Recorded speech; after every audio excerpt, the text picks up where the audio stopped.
ஹல்லேலூயா. கர்த்தர் நல்லவர், அவர் கிருபை என்றும் உள்ளது. அவர் நேற்றும் இன்றும் என்றும் மாறாதவராக, ஜீவன் உள்ளவராக, நம்மில் வாசம் பண்ணுபவராக இருக்கிறார். அவர் கிருபை என்றுமே மாறாததாக இருக்கிறது. நாம் இந்த நாட்களிலே விசுவாசமும் தெய்வீக சுகமும் என்ற ஒரு பாடசாலையில் ஆவியானவர் நமக்கு கற்றுத்தருகிற பாடங்களை கற்றுக்கொண்டு வருகிறோம். இந்த நாளில் ஆவியானவர் தாமே உங்கள் ஒவ்வொருவருக்கும் அவர் தமது ஆதீனத்தில் ஆயத்தம் பண்ணின காரியங்களை காணத்தக்கதான பிரகாசமுள்ள மனக்கண்களை தருவாராக, வெளிப்பாடுகளை தருவாராக என்று சொல்லி வாழ்த்தி உங்களை வரவேற்கிறேன். கிறிஸ்தவ வாழ்க்கை அது வெற்றி வாழ்க்கை. வெற்றி வாழ்க்கை என்று நான் சொல்லும் பொழுது வியாதி இல்லாத ஒரு பரிசுத்த வாழ்க்கை. பரிசுத்த வாழ்க்கை என்று சொல்லும் பொழுது வியாதி இல்லாத வாழ்க்கை. பரிசுத்தம் என்றால் வேதம் என்ன சொல்லுகிறது? ஹாகியோஸ், கிரேக்க பதம் ஹாகியோஸ், set apart as uncommon. It is not common to everybody. It is uncommon. Why? It has been set apart for the Almighty God to live through him. அதாவது சர்வ வல்லமை உள்ள தேவன் வாழ்வதற்காக பிரித்தெடுக்கப்பட்டது. நாம் யார்? பரிசுத்தவான்கள் என்று வேதம் சொல்லுகிறது. பரிசுத்தவான்கள் என்றால் they are not common. That means உலகத்திற்கு அல்ல, அவருக்கென்று பிரித்து வைக்கப்பட்டவர்கள். ஆகதான் நான் 2 வாரத்துக்கு முன்னாடி உங்களுக்கு என்ன சொன்னேன்? உங்களுடைய சரீரம் தேவனுடைய அவயம் என்று சொன்னேன். தேவனுடைய அவயமாக நம்முடைய சரீரம் பிரித்து வைக்கப்பட்டு இருக்கிறது. மறுபடியும் பிறந்த நாளிலே நாம் அவருக்கு சொந்தமாகிவிட்டோம். நான் ஏற்கனவே அன்னைக்கு சொன்ன 1 கொரிந்தியர் 6:19-20 சொல்லும் பொழுது அவர் கிரயம் கொடுத்து நம்முடைய சரீரத்தை அவருடைய உபயோகத்திற்கென்று, அவருடைய தனிப்பட்ட உபயோகத்திற்கென்று பிரித்து விட்டார். அதில் வியாதி இருக்குமானால் அது வேசித்தனம். ஏன்? அது பிசாசின் சரக்கு அங்கு இருக்க முடியாது. அது அவருக்கென்று பிரித்தெடுக்கப்பட்ட சரீரம். நான் ஏன் இவைகளை சொல்லுகிறேன்? நம்முடைய இருதயத்தில் இந்த சத்தியங்கள் ஆழமாக பதிய வேண்டும். இந்த சத்தியங்கள் ஆழமாக பதிய வேண்டுமானால் அவைகள் மேலே நாம் கண்ணும் கருத்துமாக அவைகளை நோக்கி பார்த்து அதன் மேலேயே நம்முடைய நோக்கங்கள், எண்ணங்கள் எல்லாம் இருந்து இருதயத்தை நிரப்பி அந்த எண்ணங்கள் மேலோங்கி நம்மில் காணப்பட வேண்டும். நாம் எப்படி வாழ்கிறோமா? ஒரு மனிதன் எப்படி தன் இருதயத்தில் தன்னை பற்றி நினைக்கிறானோ அப்படிதான் வாழ்வான். அப்ப பாருங்க, முதலாவதாக இந்த வியாதி இல்லாத பரிசுத்த வாழ்க்கை வாழ வேண்டுமானால் நம்முடைய இருதயங்களிலே முதலிலே அது உதிக்க வேண்டும். இருதயத்திலே நுழையவில்லை என்றால், இருதய எண்ணங்களிலே அது படமாகவில்லை என்றால் நிஜ வாழ்க்கையிலே பார்க்க முடியாது.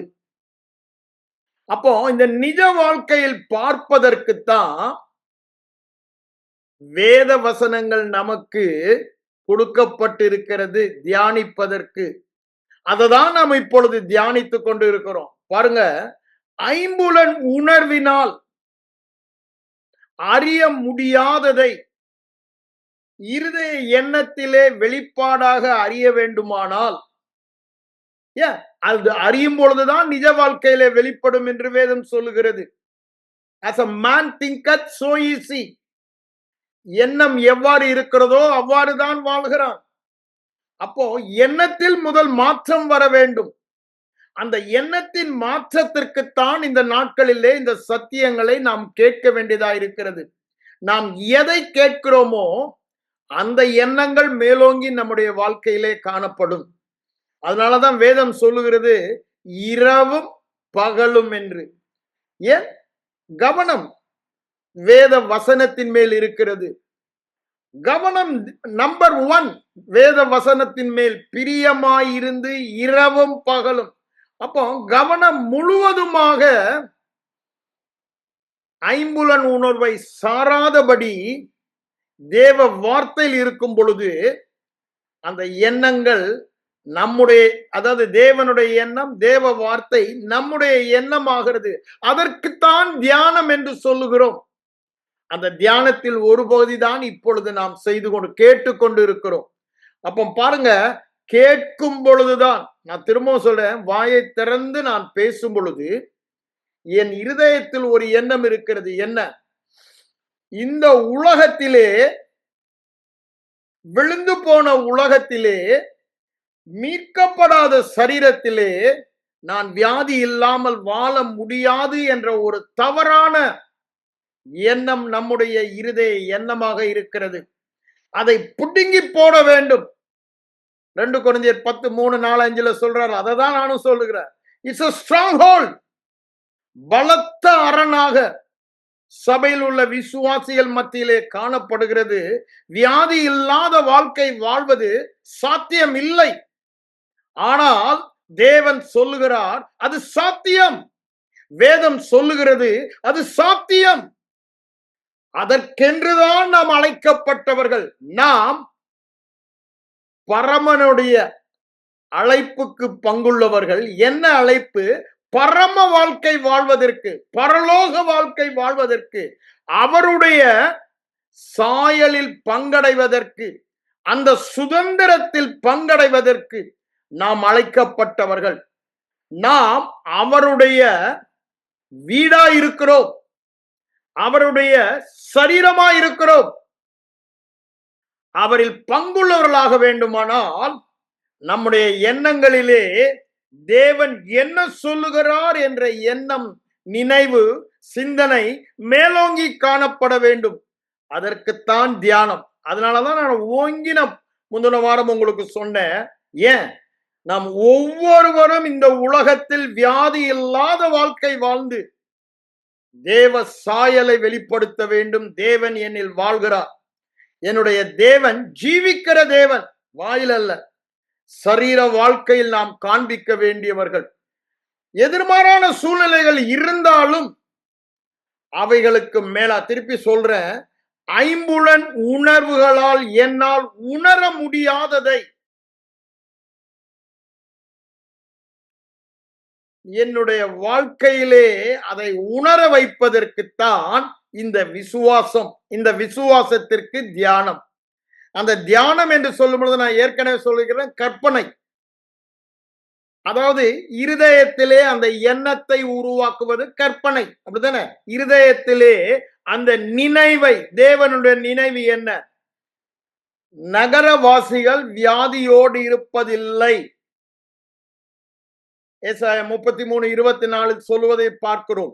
அந்த எண்ணம், நாங்கள் வியாதியோடு வாழ்ந்திட மாட்டோம். ஏன்? இயேசு எங்கள் வியாதிகளை ஏற்றுக்கொண்டார். அவர் பட்ட தழும்புகளால் நாங்கள் குணமானோம் என்று சொல்லுகிறார். ஏத்தியருக்கு வர பண்ணின வியாதியை உங்களுக்கு வர பண்ண மாட்டேன் என்று சொல்லுகிறார். அப்பத்தையும் தண்ணீரையும் ஆசீர்வதித்து வியாதியை உங்களை விட்டு விலக்குவேன் என்று சொல்லுகிறார். கொடிய ரோகங்கள் ஒன்றும் உங்கள் மேல் வர பண்ணுவதில்லை. சகல வியாதிகளையும் உங்களை விட்டு விலக்குவேன். வாதை உன் கூடாரத்தை அணுகாது. இது யார் சொல்லுகிறது? எவ்வளவேனும் பொய்யுரையாத தேவன் சொல்லுகிறார். நாம் இந்த சத்தியங்களை அறியாதபடியினால் என்று சொல்லும் பொழுது எல்லாருக்குமே, நான் இப்ப சொன்னது, நான் மூளை அறிவுல சொன்னல, அப்படியே அத மாதிரி எல்லாருக்குமே தெரியும். ஆனால் அது இருதய வெளிப்பாடாக வேண்டும். நான் ஏற்கனவே ஒரு நாள் உங்களுக்கு சொன்னேன், என்னுடைய வாழ்க்கையில பைல்ஸ் இருக்கும் பொழுது என் மூளை அறிவில 3வது வீட்டு வாலிபனுக்கு அதை சொல்லும் பொழுது அவன் அதை இருதயத்தில் விசுவாசமாக பெற்று அந்த எண்ணம் அவனுடைய இருதய எண்ணமாய் மாறினபடியினால் அவன் சுகத்தை பெற்றுக் கொண்டான். ஆனா எனக்கு அந்த மூளையில் இருந்தது இருதய வெளிப்பாடாக, இருதயமாகிய ஆவி மனிதனுக்குள் வரும் பொழுதுதான் அந்த சுகத்தை பெற்றுக்கொண்டேன். ஏன்? அப்பொழுது அந்த எண்ணம் அவ்வளவு தூரத்துக்கு மேலோங்கி விட்டது. நான் என்ன நினைத்தேன் அது வரைக்கும், நான் வியாதியா இருக்கிறேன். ஏன்? ஐம்புலன் அறிவு எனக்கு சொல்லுகிறது நான் வியாதியா இருக்கிறேன். இந்த ஐம்புலன் அறிவு சொல்லுவதை விட தேவன் சொல்லுவது எனக்கு மேலோங்கி காணப்பட தியானம் அவசியமாய் இருக்கிறது. அதாவது அறிக்கை, கேட்பது, இருதய படமாக மாறுவது. இதுதான் ஐம்புலன் அறிவுகளுக்கு இல்லாததாக தோன்றுகிறது. என்ன? சுகம் இல்லாததாக அன்று எனக்கு தோன்றினது. ஆனால் இந்த வசனத்தில் ஆவியானவர் வெளிப்பாடு கொடுக்கும் பொழுது என்ன ஆயிடுச்சு? இல்லாதது இருப்பதாக ஒரு உறுதி இருதயத்தில் வருகிறது. அதை தான் நான் உங்களுக்கு சொல்ல வருகிறேன். எதை சார்ந்து இந்த உறுதி வருகிறது? நானா ஒரு பொருளை கற்பனை செய்து வியாதி இல்ல, அந்த உலகத்துல இந்த பாசிட்டிவ் சயின்ஸ் அப்படிதானே சொல்றாங்க.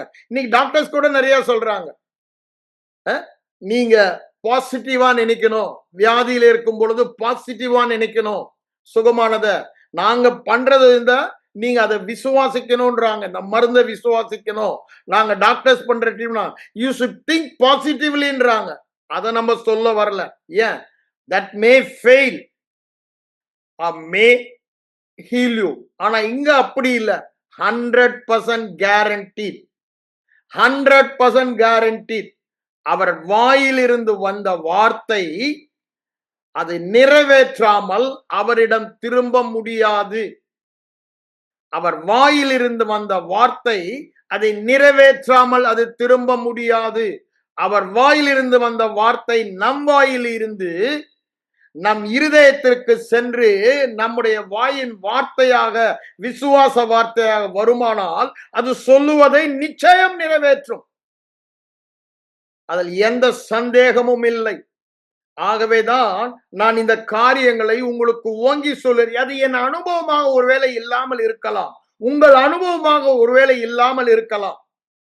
ஆனால் நாம் தரிசித்து வாழ்பவர்கள் அல்ல, விசுவாசித்து நடப்பவர்கள். நாம் மாம்சத்தின்படி நடப்பவர்கள் அல்ல, ஆவியின்படி நடக்கிற ஆவிக்குரியவர்கள்.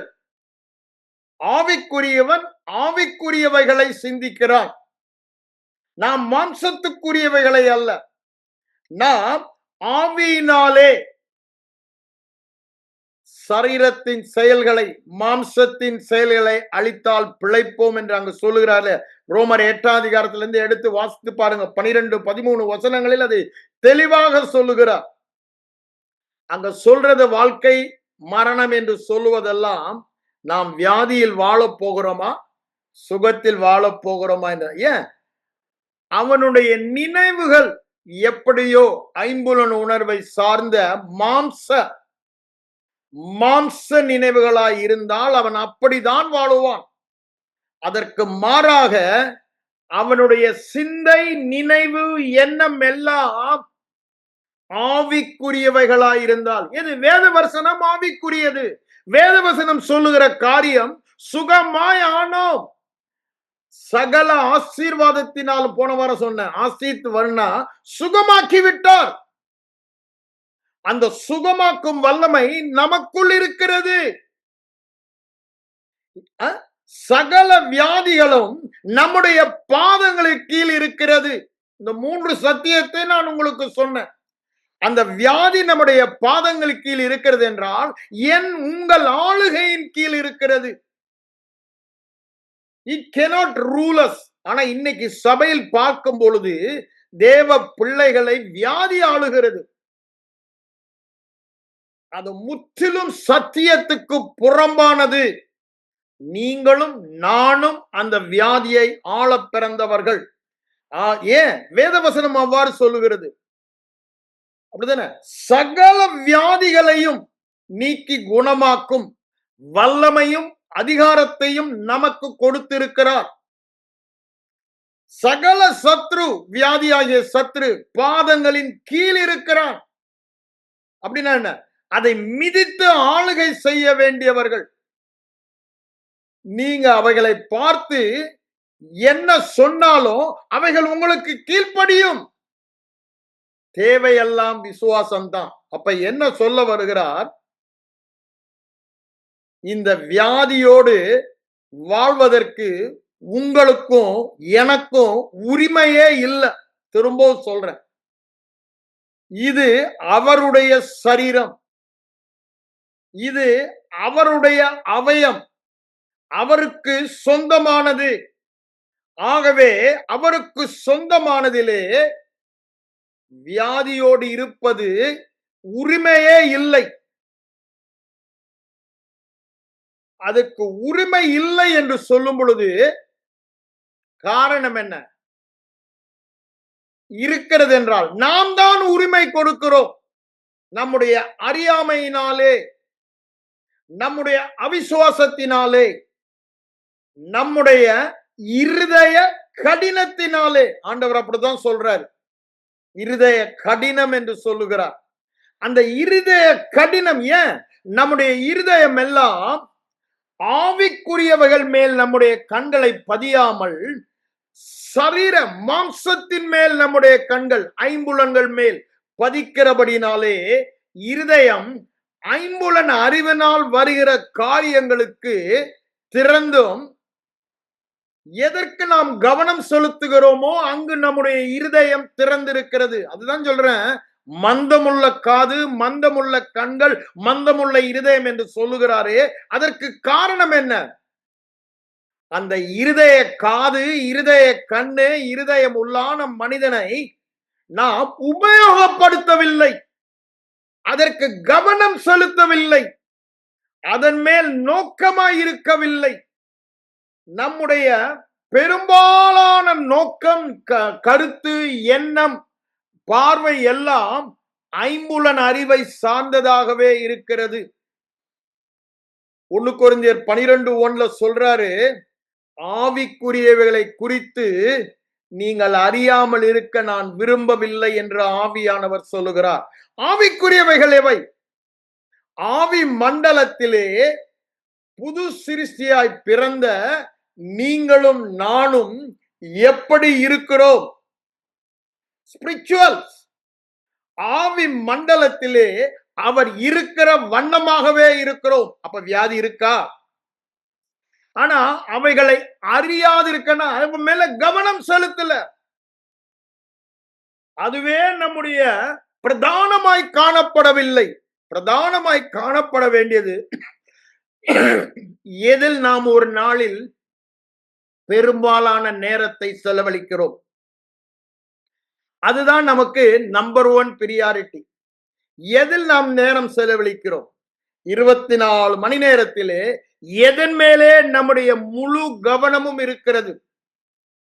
அதுதான் தேவனுக்கு, தேவன் மேல் இருந்தால் தேவனுக்கு நம் இருதயத்தை திறக்கிறது. உலகத்தின் மேலே கவனம் இருந்தால் உலகத்திற்கு இருதயம் திறக்கப்படுகிறது. நான் இருதயம் என்று சொல்லும் பொழுது உள்ளான மனிதனின் காது, கண்கள், உணர்வுகள், அதை பற்றி சொல்லுகிறேன்.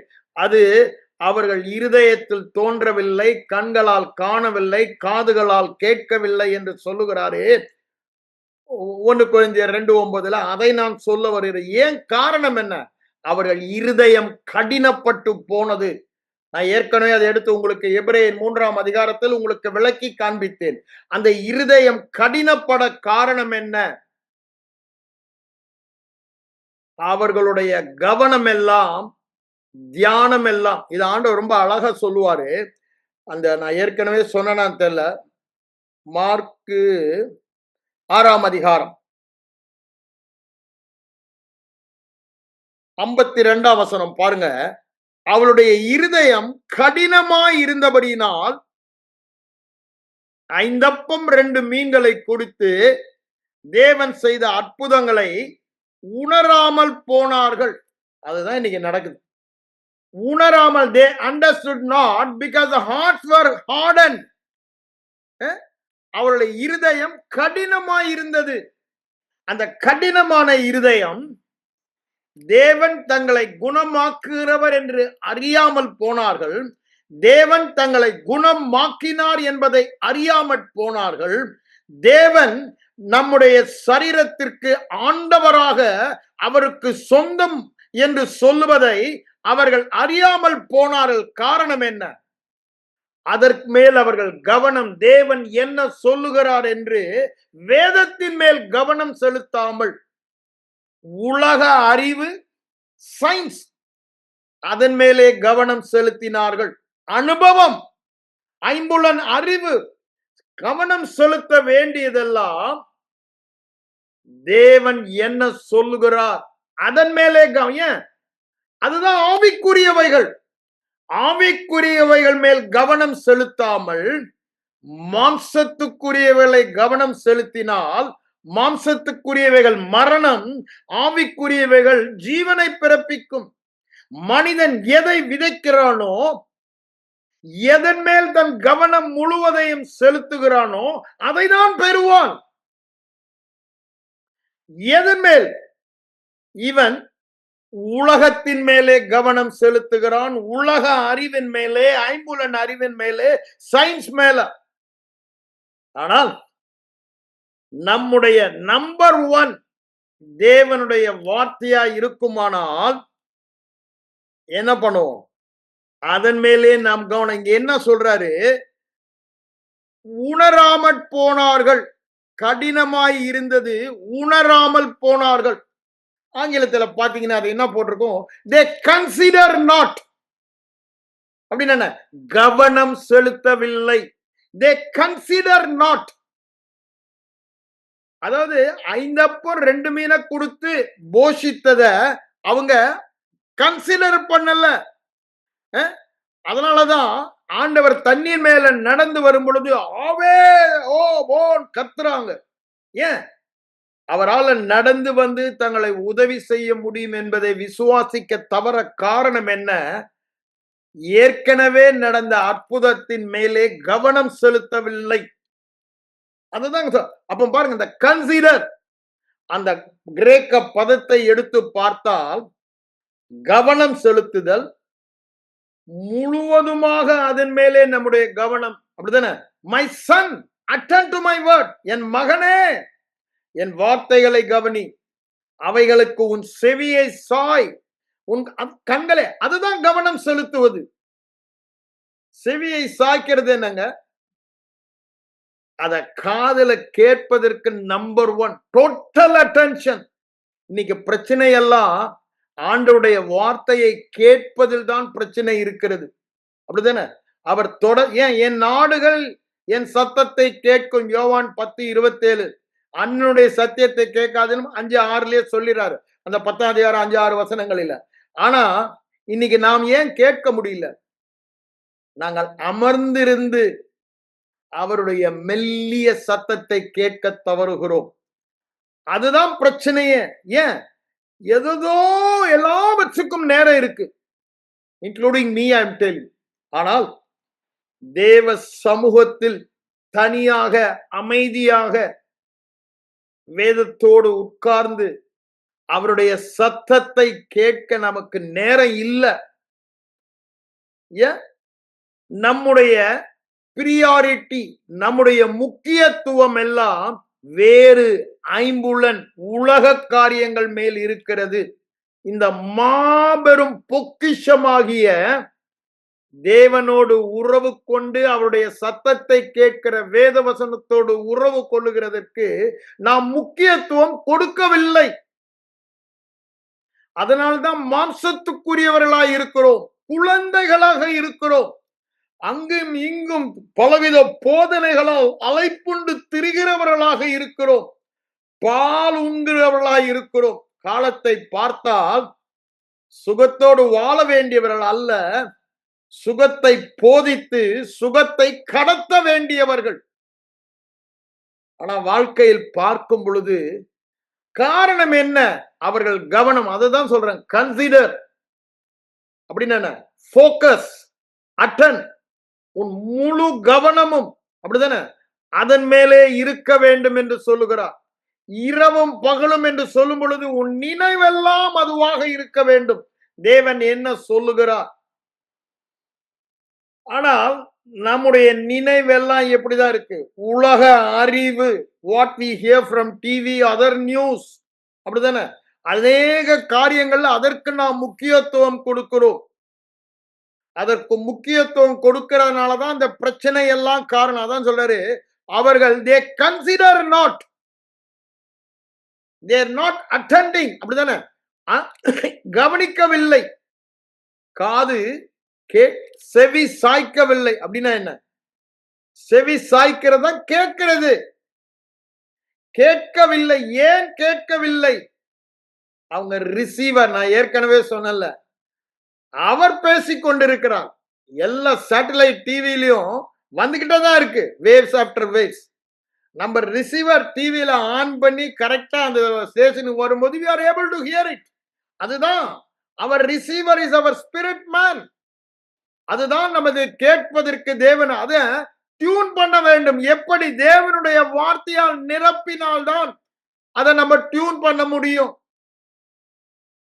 அதுதான் டியூன் பண்ற. ஒரு அவரோடு நேரம் செலவழிப்பது, வார்த்தையோடு நேரம் செலவழிப்பது, அந்நிய பாஷையில் இதெல்லாம் அவருடைய சத்தத்தை கேட்க நம்ம டியூன் பண்ணுகிறோம். we became sensitive. Opposite of கடினம். இருதய கடினத்துக்கு ஆப்போசிட் ஹார்டனுக்கு என்னங்க? you became sensitive.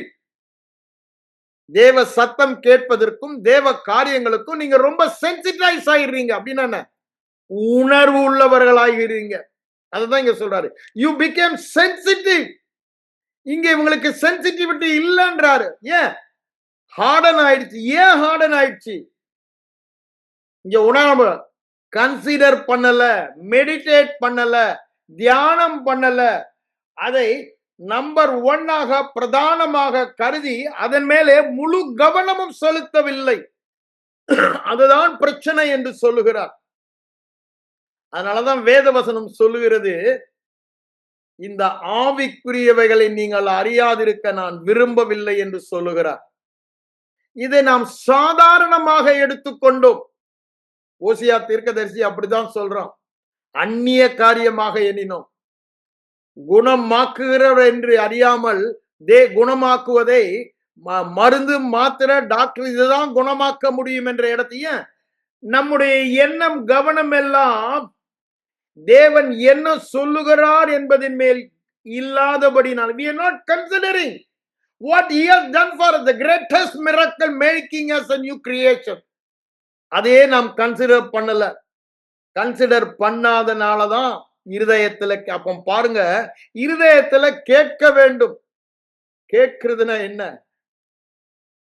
அது ஒரு பிரசங்கியார் சொல்லிக்கிட்டு இருந்தாரு, ட்ரைபல் லாங்குவேஜ்ல இந்த ஹியரிங் வார்த்தை அவர் கிடைக்காம ரொம்ப கஷ்டப்பட்டாராம். ஒரு நாள் அவர் தன்னுடைய நாயை கூப்பிட்டாராம். அது ஒரு செகண்ட் தான் துள்ளி குடிச்சு எங்க இருந்தா வந்துச்சே தெரியல. அப்ப அந்த ட்ரைபல் சொன்னானா, ஐயா போதகரே, இந்த நாய்க்கு உடம்பு முழுவதுமே காதுன்னானா. அது அவ்வளவு ஷார்ப்பா கேக்குதுன்ற அந்த வார்த்தை அப்பதான் அவர் கண்டுபிடிச்சாரா. அவங்க லாங்குவேஜ்ல என்ன சொல்றாரு, அது உடம்பு முழுவதுமே காது ஐயா அப்படின்னாலாம். ஏன் பாருங்க, ஒரு சின்ன சவுண்டு கொடுத்தீங்க, கண்ணுல எங்குமே நான் பார்க்கல, பூந்து அடிச்சு எல்லாத்திலும் நிக்குது பாருங்க அப்படின்னாராம். அப்ப பாருங்க, நம்முடைய உடம்பெல்லாம் காதா இருக்கணும் என்ன? அவ்வளவு தூரத்திற்கு கவனம். It show sharp. நீங்க நாயை பார்த்திருப்பீங்களா? ஒரு சின்ன சவுண்ட் அப்படி காதை தூக்கிடுது. குதிரையை பார்த்திருப்பீங்களா? டக்குன்னு குதிரையை காதை தூக்கும். அததான் சொல்றாரு, உன் செவியை சாய் என்று சொல்லுகிறார். அது தொடர்ந்து நம்ம அங்க கவனம் செலுத்துறதுனால கேட்கறது. இப்ப பாருங்க, அந்த காலத்துல என் பையன் மூத்த மகன் அந்த 1 year 2 year இருக்கும்போது எங்க ஸ்ட்ரீட் கார்னர், நான் மதுரையில இருந்தப்போ அங்க என் மோட்டார் சைக்கிள் திரும்பும் போது அவன் வீட்டுல குதிக்க, எவ்வளையோ சத்தம் வீட்டுல இருக்கும், தெருவுல எவ்வளையோ சத்தம் இருக்கும், அவன் காது சின்ன குழந்தை is tuned to the motorcycle sound of his daddy. இந்த சத்தம் எங்க உடனே குதிக்க ஆரம்பிச்சிருவான். என் மனைவிக்கு தெரியும். another 3-4 minutes I'll be at home. ஆனா கண் எட்டின தூரத்துக்கு நான் இருக்க மாட்டேன். அந்த சத்தம் அவ்வளவு minute sound. he has tuned because his love for his father. எப்பண்டா அப்பா வரும், அதுதாங்க நமக்கும் அப்பா மேல உள்ள ஆசை, அன்பு. அவருடைய சத்தத்தை கேட்க நாம் கவனமாய் இருப்போம். அவருடைய சத்தத்தை கேட்க கவனமாய் இருக்கதான் வேதம் முழுவதுமாக, உபாகமம் புத்தகம் பேரே அதுதான், ஹியரிங் இஸ் வாய்ஸ் தான் உபாகமம் என்றார். அப்போ பாருங்க, அதனுடைய மைய கருத்தும் அதுதான். அப்போ பாருங்க, எவ்வளவுக்கு எவ்வளவு நாம் அதற்கு முக்கியத்துவம், வாஞ்ச, ஆசை கொடுக்கிறோமோ, அவ்வளவு தூரத்துக்கு அது மேல கவனம் செலுத்தி, ஸ்மாலஸ்ட் சவுண்ட் அந்த நாய்க்கு பாருங்க உடம்பெல்லாம் ஆடுறான். அவ்வளவு துள்ளி ஓடியாந்துருச்சு. அவ்வளவு தூரத்துக்கு அது it is able to catch the voice of his master. இங்க ஒரு சின்ன குழந்தைக்கு பாருங்க, அதேதான் நிறைய பேரு. நான் இன்னைக்கு ஒரு ஆன்டி கிட்ட பேசிட்டு இருந்தேன், ஒரு சிஸ்டர் கிட்ட. அவங்க என்ன சொல்றாங்க, இப்போ நேம் காலிங் எல்லாம் ரொம்ப சர்வசாதாரணமா பண்றேன் பிரதர் நாங்க. எப்படின்னா, முந்தின நாளே ஆண்டவர் எனக்கு குடுத்துருவாரு. யார் யாருக்கு என்னென்ன அப்படின்னு சொல்லி அத நான் எழுதிட்டு போய் அடுத்த நாள் பிரசங்கம் தெரியும். எப்படி சிஸ்டர் திடீர்னு இப்படி மாறுனீங்கன்னு? எனக்கு நல்லா அவங்க ரொம்ப ரொம்ப கால பழக்கம் உள்ளவங்க கேட்டேன். அப்ப அவங்க சொன்னாங்க, என்னுடைய மருமகன் மோட்டார் சைக்கிள்ல வரும்பொழுது, அவன் அந்த தெரு கார்னர்ல வரும்போது இங்க நாய் அவங்க வந்து நாய்க்கு ரொம்ப பெட்டு. அந்த நாய் குதிக்க ஆரம்பிச்சிரும். அப்ப பாருங்க, ஒரு நாயே தன்னுடைய எஜமானுடைய மோட்டார் சைக்கிள் சத்தத்த அவ்வளவு தூரத்துல பிக்கப் பண்றதுன்னா, ஆண்டவரே, நான் உம்முடைய பிள்ளை அல்லவா? அப்ப உங்க சத்தத்த நான் கேட்கிறேன்னு நீங்க சொல்லியிருக்கீங்கல்ல, அப்படின்னும்போது ஆண்டவர் உங்க கண்களை திறந்தார் இந்த கவனம் செலுத்துவதுல. அதுக்கப்புறம் சர்வ சாதாரணமா ஆண்டவருடைய சத்தத்த நான் கேட்க ஆரம்பிச்சிட்டேன் நான். நான் ஏன் இதெல்லாம் சொல்ல வரேன்? கிறிஸ்தவ வாழ்க்கையின் வெற்றி ரகசியமே by hearing and hearing and hearing hearing God's voice, nothing else. அதுதானங்க ஃபெய்த்துக்கு ஆதாரம். அதுதானங்க அந்த எண்ணம் நமக்கு மேலோங்கி இருதயத்தில் இருப்பதற்கு காரணம். அந்த ஹியரிங், அதனாலதான் நான் உங்களுக்கு சொன்ன the law of hearing. வேற எந்த விதத்திலும் விசுவாசம் வராது, உங்கள் எண்ணங்களை மாற்ற முடியாது.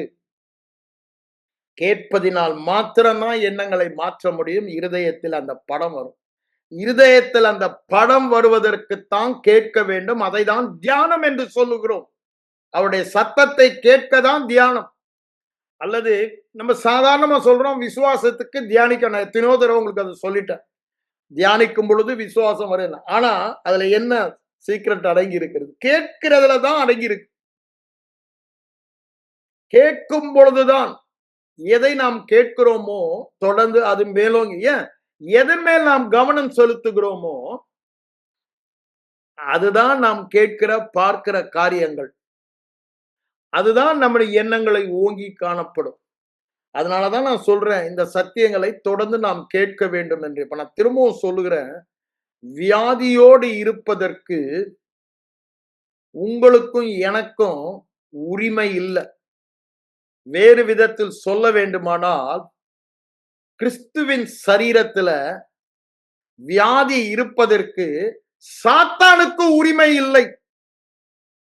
அவனுக்கு மாத்திரமல்ல, எனக்கும். ஏன் எனக்கு உரிமை இல்லை என்று நான் சொல்லுகிறேன்?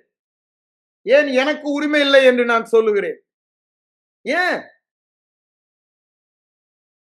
அது என் கையில அந்த ரெஸ்பான்சிபிலிட்டி கொடுத்திருக்காரு. என் கையில அந்த ரெஸ்பான்சிபிலிட்டி கொடுத்திருக்காரு.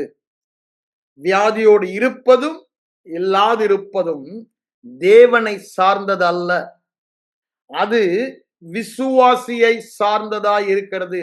அவரை பொறுத்தவரை எல்லாவற்றையும் செய்து முடித்து வியாதி இல்லாத ஒரு ரட்சிப்பை இலவசமாக மறுபிறப்பிலே நமக்கு ஏற்கனவே கொடுத்து விட்டார். போன வாரம் சொன்னேன் நான்.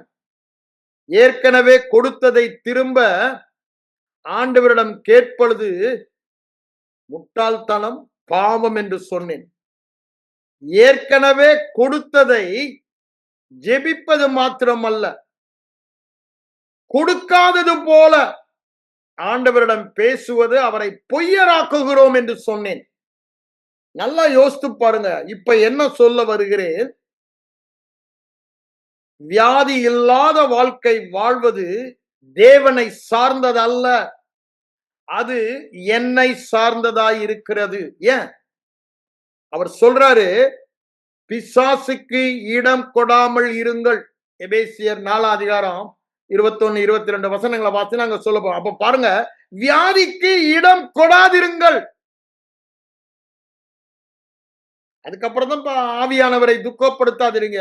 நீங்க வியாதிக்கு இடம் கொடுத்தீங்கன்னா அங்க பாவத்தை குறித்தும் சொல்லுவது உண்மைதான், வியாதியை குறித்தும் சொல்லுவது, அதாவது அவருடைய மீட்பிலே பாவம் வியாதி எல்லாமே நாம் மீட்கப்பட்டவள் என்று சொல்லுகிறார்.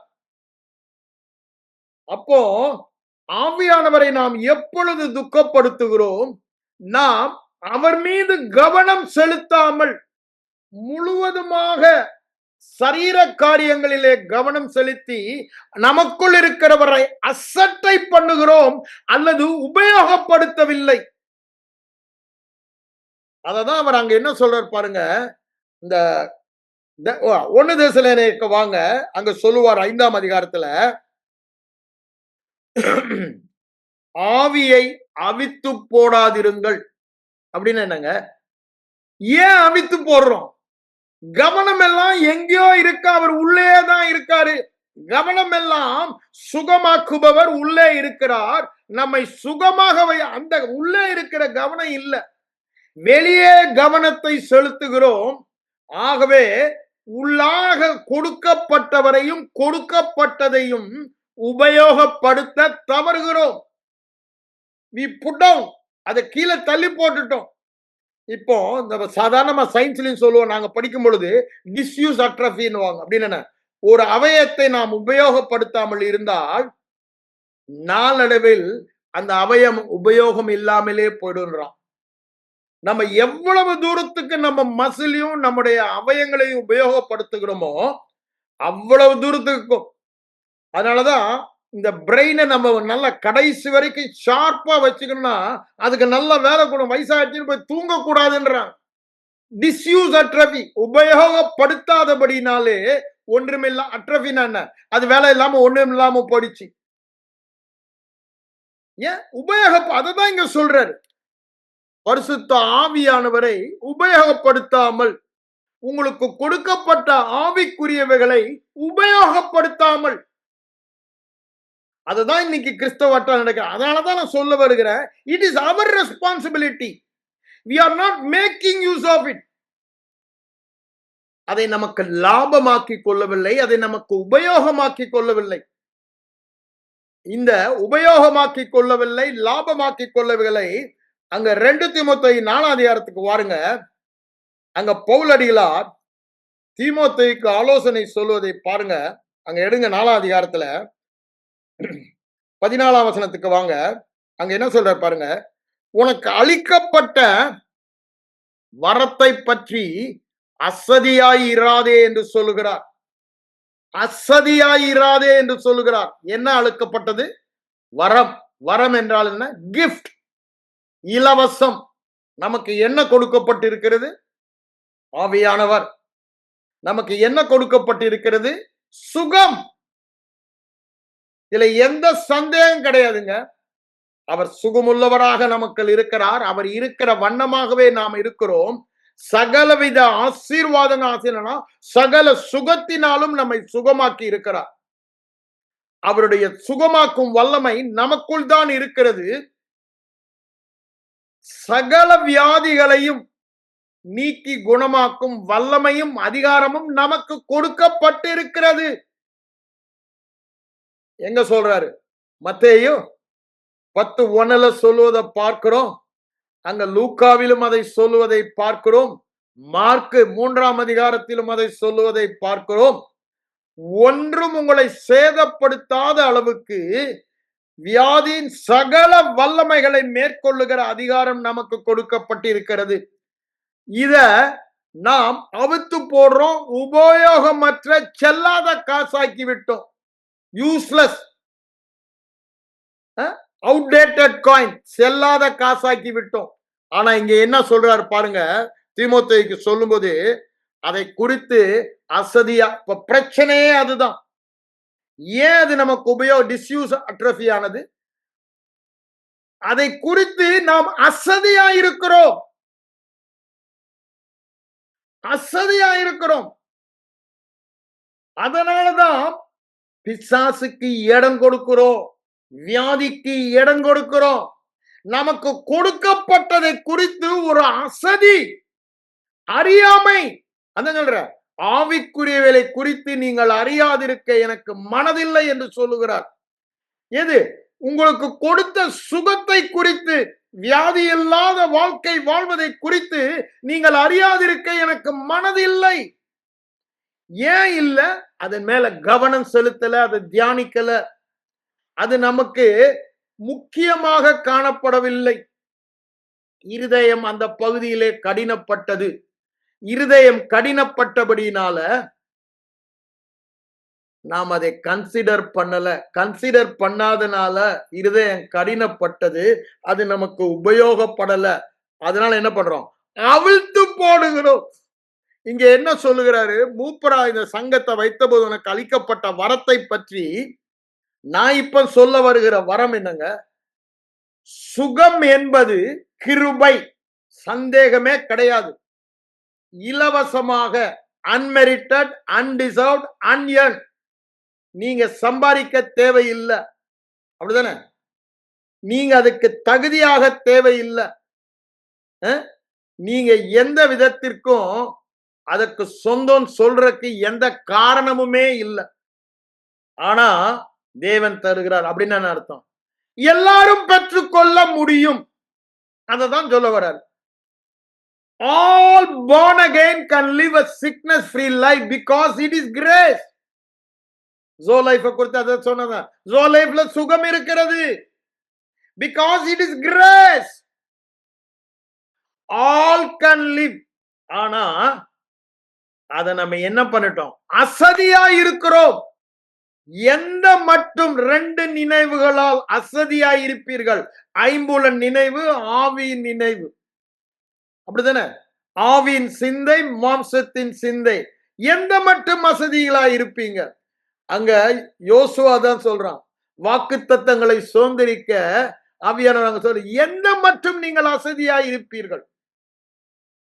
அசதிதான் காரணம். அததான் இங்க சொல்றாரு, இவைகளை குறித்து அசதியாயிராதே. அசதி என்னன்னா, you take it very light. You take it very light. அது ஆங்கிலத்தில் என்ன சொல்றான்னு பார்த்துருவோமே.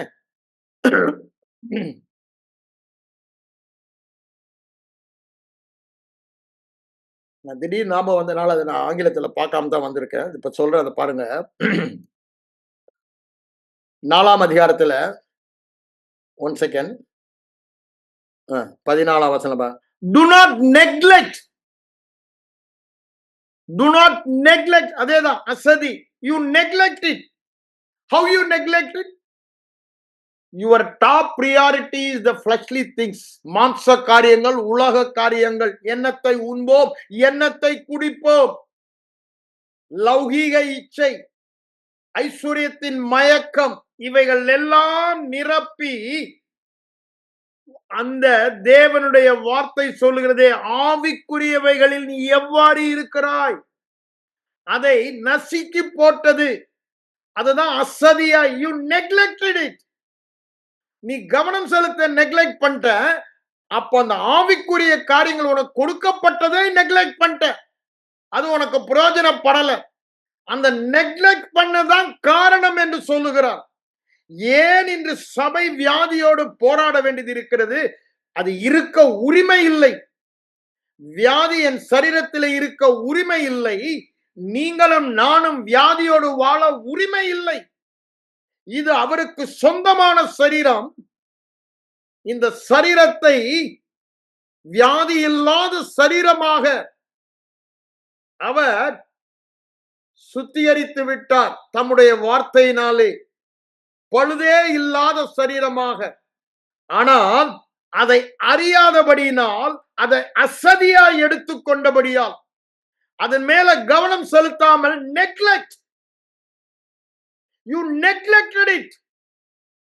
மற்றவைகளுக்கெல்லாம் முக்கியம். மருந்து சாப்பிடணும், வேக்சின் போடணும், இதை சாப்பிடணும், அதை சாப்பிடணும், இது so much thing.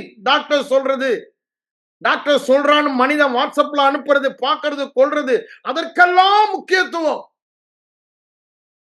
இதற்கு நெக்லெக்ட் பண்ணிட்டாங்க. கவனம் இங்கு செலுத்த. அததான் சொல்றாரு, நீ அசதியாயிராதே, அதை உபயோகம் இல்லாமல் அவித்து போடாதே, அவனுக்கு இடம் கொடாதே. இடம் கொடுத்தா உள்ள வருவோம். எப்படி அங்க என்ன சொல்றாரு? வார்த்தையினால இடம் கொடுக்கிறோன்ற அந்த எபேசியர் 4ஆம் அதிகாரத்துல வார்த்தையினால இடம் கொடுக்கிறோன்றாரு. தவறான வார்த்தையினால. எப்போ தவறான வார்த்தை, தவறான எண்ணம் இருக்கும் பொழுதுதான் உள்ள வர முடியும். அவன் எண்ணத்தை பிடிக்காமல் உங்கள் சரீரத்தை பிடிக்கவே முடியாது. இருதய எண்ணத்தை பிடித்தால்தான் சரீரத்தை, இருதய எண்ணத்தை பிடிக்க உங்கள் வாயை அவன் பிடிக்க வேண்டும். அப்போ வாயில் அதுதான் சொல்றாரு, பிசாசுக்கு இடம் கொடாதிருங்கள், வியாதிக்கு இடம், இது இட்ஸ் யுவர் ரெஸ்பான்சிபிலிட்டி. அங்க 1 பேதுரு 5:8 யாக்கோபு 4 எவன சொல்றாரு, அவன் எவனை விழுங்கலாமோ என்று. ஆவிய தொடவே முடியாது, சீல் பண்ணிட்டாரு பரிசுத்த ஆவியானவர். சரீரத்தை பிடிக்கிறதுக்கு உங்கள் எண்ணங்களை பிடிக்க எவனுடைய வாயை பிடிக்கலாமோ என்று இரவும் பகலும் வகை தேடி சுற்றி தெரிந்தா, இரவும் பகலும் நீங்களும் நானும் கவனம் செலுத்த வேண்டியது. கவனம் செலுத்தாமல் அசதியா இருந்தால் அவன் உள்ள வருவான் உங்க வாய் மூலமாக. அதுதான் வேதம் சொல்லுது. அந்த எண்ணம் நமக்கு வாயின் பேச்சினால ஸ்ட்ராங் ஹோல்ட் ஆயிடுது, பலத்த அரணாகிறது. அந்த அரணை வேற எந்த போராயுதத்தாலும் எடுக்கவே முடியாது. எங்களுடைய போராயுதங்கள் மாம்சத்துக்குரியவைகளாய் இராமல் ஆவிக்குரிய தேவனுடைய வார்த்தையாய் இருக்கிறது. ஆவியின் பட்டயம்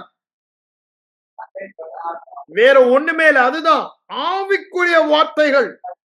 அதனால்தான் இதை மேற்கொள்ள முடியும். அதை வாயில வைக்கலனா அது ஆவியின் பட்டயத்தை உபயோகப்படுத்தல, அது மேல கவனம் செலுத்தல. இப்ப அததான் நான் சொல்லிக் கொண்டிருக்கிறேன். கவனம் செலுத்தல. அங்க கவனம் செலுத்துவதற்கு அங்க என்ன ஆலோசனை சொல்றாரு பாருங்க அடுத்த வரல. இந்த உனக்குள்ள இருக்க சுகரம் எல்லாத்துக்கும் தெரியும்படி, அது உனக்கு பிரயோஜனமா இருக்கும்படி. இப்ப பிரயோஜனம் இல்லாம ஆக்கிட்ட, அவித்து போட்டுட்ட. அவித்து போட்டனா பிரயோஜனம் இல்லாம ஆக்கிட்ட, உபயோகம் இல்லாமல் ஆக்கிட்ட. அது உபயோகம் உள்ளதா இருக்க வேண்டுமானால் என்ன சொல்றாரு பாருங்க, இவைகளையே சிந்தித்துக் கொண்டிரு. இங்க தேறுகிறதுன்னு போட்டிருக்கு. ஆங்கிலத்துல பாத்தீங்கன்னா யுவர் ப்ராஃபிட்டிங் வரும். அங்க பாருங்க என்ன சொல்றாரு பாருங்க, meditate on this thing entirely to them, give yourself entirely, your progress and profit may be evident. நீ வளர்கிறதும் நீ லாபம் அடைகிறதும் தெரியும்படிக்கு இவைகளையே தியானித்துக் கொண்டு அவைகளுக்கே முழு கவனத்தையும் செலுத்திடு. ஃபுல்லி கிவ் அப்படின்றார். இங்க தமிழ்ல என்ன சொல்றாரு பாருங்க, நீ வளர்கிறது நீ லாபம் அடைகிறது விளங்கும்படி இவைகளையே, nothing else. கொஞ்சம் கஷ்டமா தான் இருக்கு, அப்படிதானே? சாமியார் ஆட சொல்றீங்களா? இல்ல பிரதர், யாசுவா குடும்பத்தோடு வாழ்ந்தவன் தான், தாவீது குடும்பத்தோடு வாழ்ந்தவன் தான். குடும்பத்தோடு வாழ்ந்தவர்கள் தான் பேதுரு, யோவான் எல்லாம். பவுலடிகளார விட்டுருங்க. ஆனா அவங்க எல்லாம் எப்படி முழுமையாக வேத வசனத்துக்கு தங்களை விட்டு கொடுத்தவர்கள். என்ன பண்ணா, அவைகளையே எண்ணமெல்லாம், ஏக்கமெல்லாம், நாட்டமெல்லாம், நோக்கமெல்லாம் தேவன், தேவனுடைய வார்த்தை.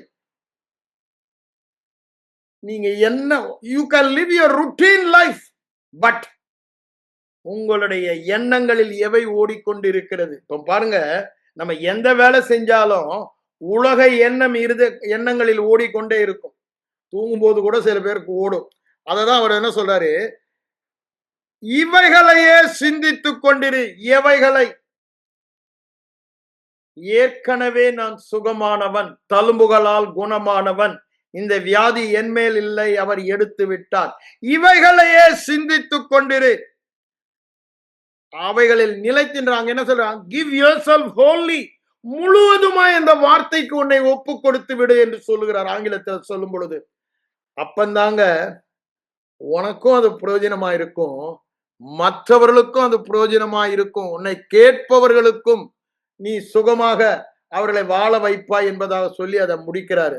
இப்ப பாருங்க, நாம் எவைகளை சிந்தித்துக் கொண்டிருக்க வேண்டும்.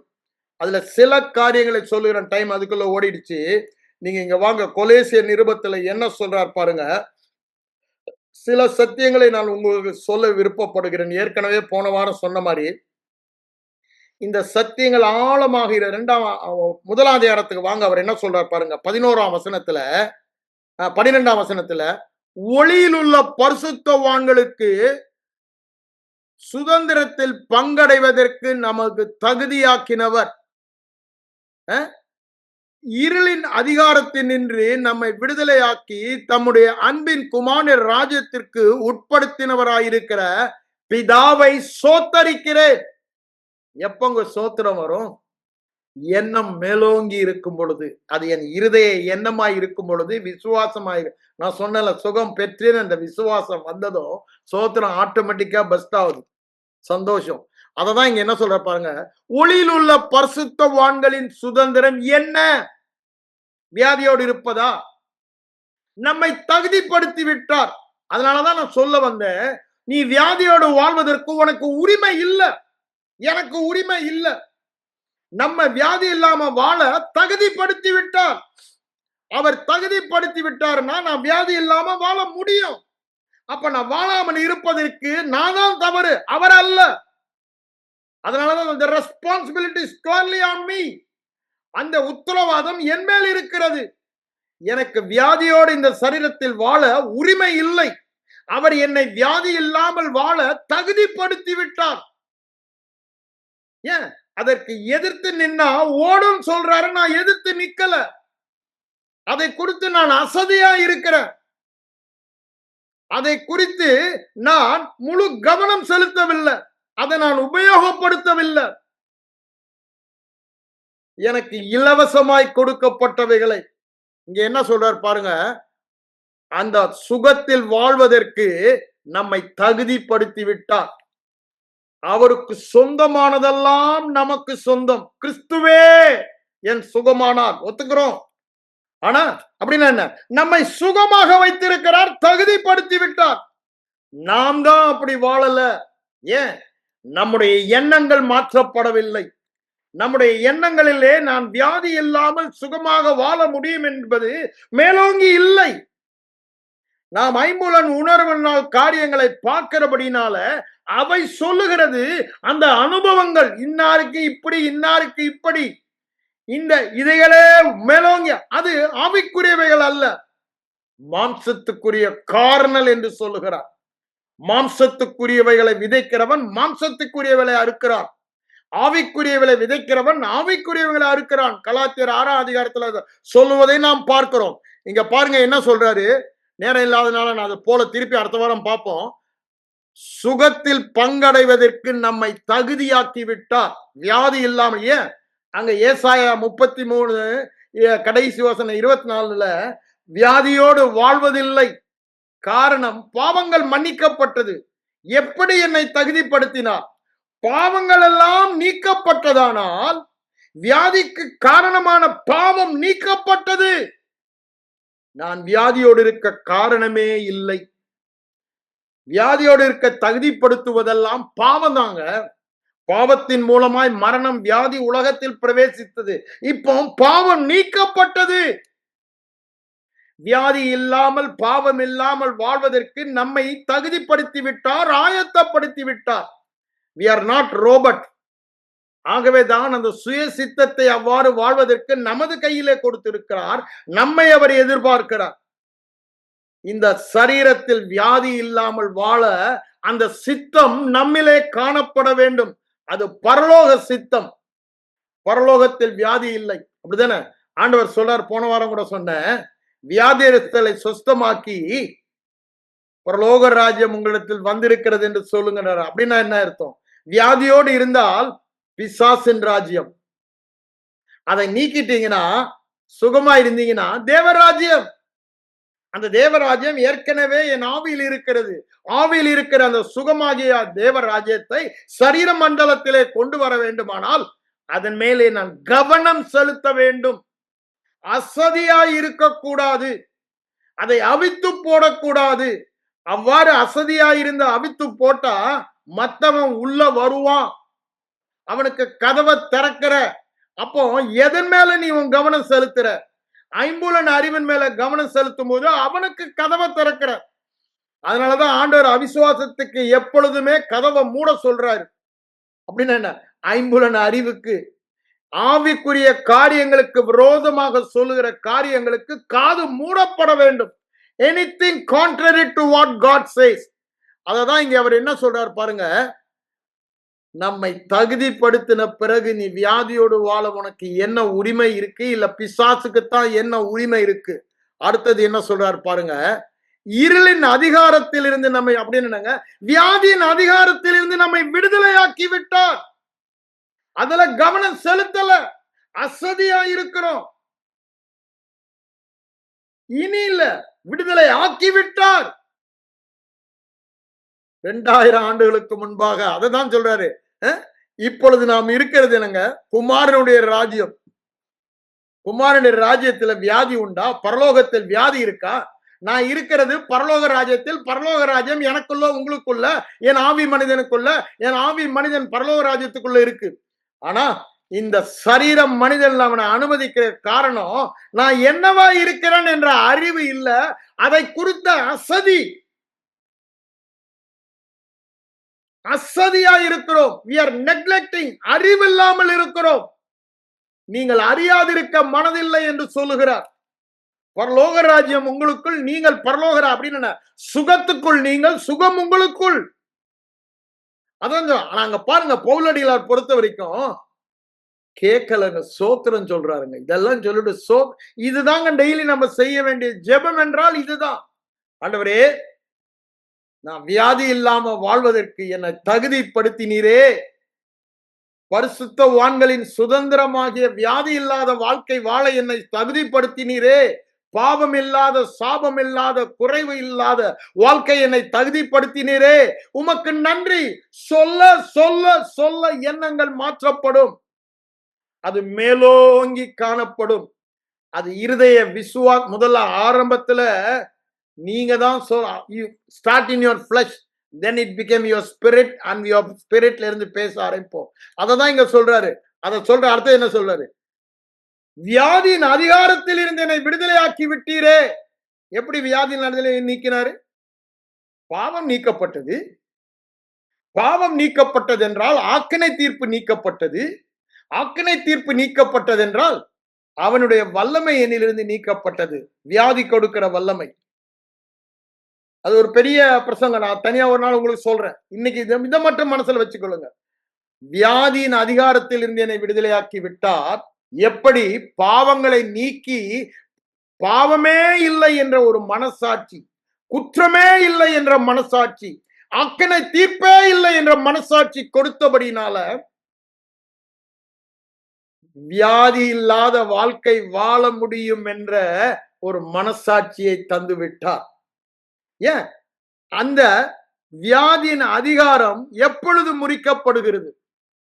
என் கணக்குல பாவமே இல்லை, நான் நீதிமான், எனக்கு ஆக்கினை தீர்ப்பே இல்லை என்ற விசுவாசம் வரும் பொழுது பாவத்தின் கூர் அது மாத்திரமல்ல, அதன் சம்பளமாகிய வியாதியையும் அதன் கூரையும் முறித்து போட்டது. அத நல்ல இருதயத்தில் ஆழமா கொள்ளுங்க. என்ன சொல்றாரு? இருளின் அதிகாரம் என்று சொல்லும் பொழுது பாவம், வியாதி, சாபம், பிசாசின் கிரியைகள் எனக்கு தருகிற அதிகாரத்தில் இருந்து நான் விடுதலையாக்கப்பட்டவன். அப்போ என் சரீரத்தில் அவைகள் இருக்க அனுமதி இல்லை என்று எதிர்த்து நிற்க வேண்டியவன். எதிர்த்து நிற்கல. ஏன்? அறிவு இல்லை, கவனம் இல்லை, அசதியாகிவிட்டோம், வெளிப்பாடு இல்லை. இந்த அறிவு மேலோங்கி நம்முடைய எண்ணமாக இல்லை. மூன்றாவது அங்க என்ன சொல்றார் பாருங்க. குமாரனுடைய ராஜ்யத்திற்கு என்னை உட்படுத்தினபடியால் உமக்கு சோத்திரம். தகுதிப்படுத்தினபடியால், வியாதி இல்லாமல் வாழ என்னை தகுதிப்படுத்தினபடியால் சோத்திரம். வியாதியின் வல்லமையில் இருந்து என்னை விடுதலையாக்கினபடியால் சோத்திரம். குமாரனுடைய சுகத்தின் ராஜ்யத்திற்கு என்னை மாற்றி உட்படுத்தினபடியால் உமக்கு சோத்திரம் என்று சொல்ல. இதுதாங்க நம்முடைய ஜெபமா இருக்கணும். வியாதி இல்லாத வாழ்க்கை வாழ்வதற்கு. அதை விட்டு என்னென்னமோ சுகமாக்க மாட்டீங்களா? அன்னைக்கு சீஷர்கள் சொன்னாங்கல்ல, நம்ம மார்க் 4 அதிகாரம் அந்த 38, 39 பாத்தீங்கன்னா, ஆண்டவரே உமக்கு கவலை இல்லையா? அதுதான் இன்னைக்கு சபையில. எங்களை சுகமாக்க மாட்டீரா? நாங்க வியாதியோடு இருக்கிறத நீங்க பார்க்கலையா? ஏன்? நீங்க சுகமாக்குன்னு சொல்லும்போது அதுதான் சொல்றீங்க. உங்களுக்கு கவலை இல்லையா ஆண்டவரே, நான் வியாதியோடு இருக்கேன், நீங்க அதை பார்க்க மாட்டீங்களா? நீங்க ஒண்ணும் பண்ண மாட்டீங்களா? அவர் எல்லாமே பண்ணிவிட்டேன். அதனாலதான் அங்க என்ன சொல்றாரு, அவர் ஏற்கனவே வார்த்தை அவர்களுக்கு கொடுத்து விட்டார். உங்கள் விசுவாசம் எங்க என்று கேட்கிறார். அங்க 40ஆம் வசனம் பாருங்க, மார்க் 4. உங்க விசுவாசம் எங்கன்னு கேட்க, இன்னைக்கு அதை தான் கேட்கிறார். நீங்க அவளை பார்த்து சுகமாக்கும் சுகமாக்கும் சுகமாக்கும், கவலை இல்லையா, நாங்க இப்படி எங்க மேல இரக்கம் இல்லையா, எங்க மேல இரக்கம் பாராட்ட மாட்டீங்களா, மனது உருக மாட்டீங்களா? ஆண்டவர் கேட்கிறாரு, உங்க விசுவாசம் எங்கேன்னு கேட்கிறாரு. அன்னைக்கு அவங்க அப்படித்தான் சீஷர்கள் கேட்டாங்க. ஏற்கனவே அவங்களுக்கு வார்த்தையை கொடுத்துட்டு அக்கறைக்கு போவோம். எங்கடா உங்க விசுவாசம்? அப்பதான் சொல்றாரு, விதை இருக்கிற ஊமையில வார்த்தையை விதைச்சா என்ன நடக்கும்ன்றதெல்லாம் சொல்லிட்டாரு. அவ்வளவு உங்களுக்கு வெளிப்படுத்தப்பட்டதுன்னு அது சீக்கிரட்டெல்லாம் சொல்லிட்டாரு அவங்களுக்கு. அதனாலதான் கேட்கிறாரு, உங்க இன்னைக்கு அதை தான் உங்களையும் என்னையும் பார்த்து கேட்கிறாரு. உங்களுக்கு வார்த்தையை கொடுத்துட்டேன். என்ன வார்த்தையை கொடுத்தேன் இன்னைக்கு இந்த வாரத்துல?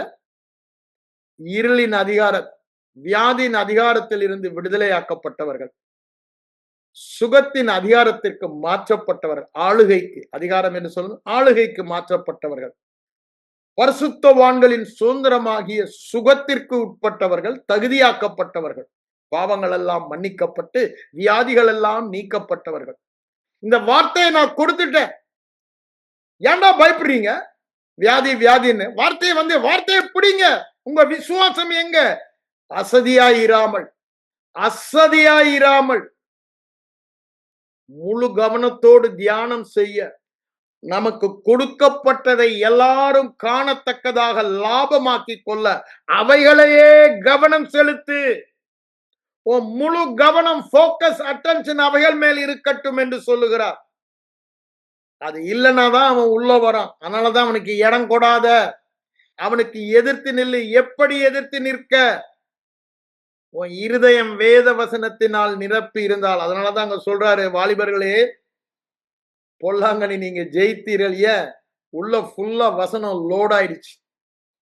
அது டாமினண்டா இருக்குது. உங்க எண்ணம் நினைவெல்லாம் வேத. ஏன்? அது முழுசா நிரம்பினா, இருதயத்துல நிரம்புவது, இருதயத்தின் நிறைவினால் என் எண்ணம் எல்லாம் பேச்செல்லாம் அப்படிதான் இருக்கும். அந்த இருதய எண்ணங்களை மாற்றுவதற்கு தான் இந்த வசனத்தின் மேல கவனம் செலுத்தி கவனிக்க சொல்றாரு. கன்சிடர், மெடிடேட், அப்படிதானே? அவைகளையே யூ ரெக்கன், எண்ணிக்கொண்டிருங்கள். நிறைய வார்த்தை வேதத்தில் நம்ம பார்க்கிறோம். அதன் மேலே நினைவாயிருங்கள். உம்மை உறுதியாய் பற்றி கொண்ட மனதை உடையவன். மனதெல்லாம் இது மேல உறுதியாய் இருக்கணும். நிறைய வார்த்தைகள் நமக்கு கொடுக்கப்பட்டு இருக்கிறது. வியாதியோடு வாழ உங்களுக்கும் எனக்கும் அனுமதி இல்லை. We don't have rights to live with sickness. And sickness doesn't have any right to be in our body. When it doesn't have the right, it is our responsibility to command it to leave our body. காட்டத்தி மரத்தை பார்த்து தள்ளுண்டு போ என்று சொல்ல அது உங்களுக்கு கீழ்ப்படியும். ஏன்? அந்த அத்தாரிட்டி நமக்கு கொடுத்து விட்டார். வியாதியை பார்த்து தள்ளுண்டு போ என்று சொல்ல அது உங்களுக்கு கீழ்ப்படியும். நான் சொல்லலங்க, ஆண்டவர் சொல்லுகிறார். சகல வியாதிகளை குணமாக்க, சகல நோய்களிலிருந்து விடுதலையாக்க உங்களுக்கு அதிகாரம் கொடுத்தேன் என்று சொல்லுகிறார். வல்லமை கொடுத்தேன் என்று சொல்லுகிறார். கொடுக்க போகிறது இல்ல, கொடுத்துட்டாரு. கவனம் செலுத்தல, அசதியா இருந்தோ, அறியாமை இருந்தோ, அவன் உள்ள வந்துட்டான். இடம் கொடுத்துட்டீங்க. இப்போ கண் திறக்கப்பட்டவன் சொல்லுகிறதாவது, கண் திறக்கப்பட்டவன் சொல்லுகிறாவது, வேரோடு பிடுங்கி தள்ளுண்டு போ. சொன்னபடியே ஆகும் என்று விசுவாசிக்கிறேன். கண்களை மூடி ஜெபிப்போம். எங்கள் அன்பின் பரலோக பிதாவே, நாம் ஜெபிப்பதற்கு முன்பாக வந்திருக்கிற யாருக்காவது உங்களுக்கு வியாதி இருக்குமானால் இப்பொழுது நீங்கள் அந்த பகுதியில் உங்கள் கையில வைத்துக் கொள்ளுங்க. நாம் ஜெபிக்கும் பொழுது அவனை விரட்ட போகிறோம். அனுமதியின்றி உள்ளே வந்தவன் is a trespasser. He doesn't have authority. அவனுக்கு வல்லமையும் இல்லை, அதிகாரமும் இல்லை நம்மேலே. அவன் மேல நமக்கு முழு, அது நான் சொல்றேன், வியாதியின் அதிபதி மேலே முழு அதிகாரம் நமக்கு இருக்கிறது. நாம் சொல்ல ஆகும். நாம் கட்டளையிட அவன் கீழ்ப்படிவான். இப்பொழுது நாம் சொல்ல போகிறோம் ஒரு மனதோடு, யாருக்கு எந்த பகுதியிலே விடுதலை வேண்டுமோ, சுகம் வேண்டுமோ, அதை இப்பொழுது நாம் பெற்றுக்கொள்ள போகிறோம். Based on God's word. நான் உங்களோடு இணைந்து பேச போகிறேன், நீங்களும் பேச போகிறீர்கள். விசுவாசத்தில். என்ன விசுவாசம்? தேவன் பொய் சொல்ல மாட்டார். அந்த வார்த்தை சொல்லுகிறது, என் சரீரத்தில் அவனுக்கு இருக்க உரிமை இல்லை. ஆகவே அத்துமீறி உள்ளே வந்த திருடனை வெளியே நான் துரத்துவேன். ஆகவே அந்த அதிகாரத்தை எடுக்கிறேன், என கொடுக்கப்பட்ட அதிகாரத்தை. நான் அசதியா இருக்க மாட்டேன், நான் எதிர்த்து நிற்பேன். ஐ வில் ரெபியூக், கட்டளையிடுவேன். அவளை கட்டளையிட சொன்னார். இப்பொழுது நாம் கட்டளையிட போகிறோம்.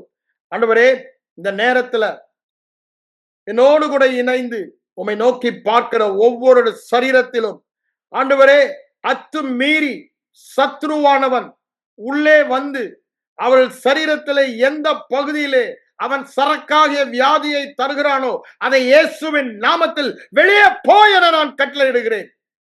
சமுத்திரத்திலே தள்ளுண்டு வேரோடு பிடுங்கப்பட்டு, வேரோடு அந்த வியாதிகள், அவளுடைய பிரச்சனைகள் வேரோடு பிடுங்கப்பட்டு சமுத்திரத்தில் தள்ளுண்டு போய் என்று சொல்லுகிறேன்.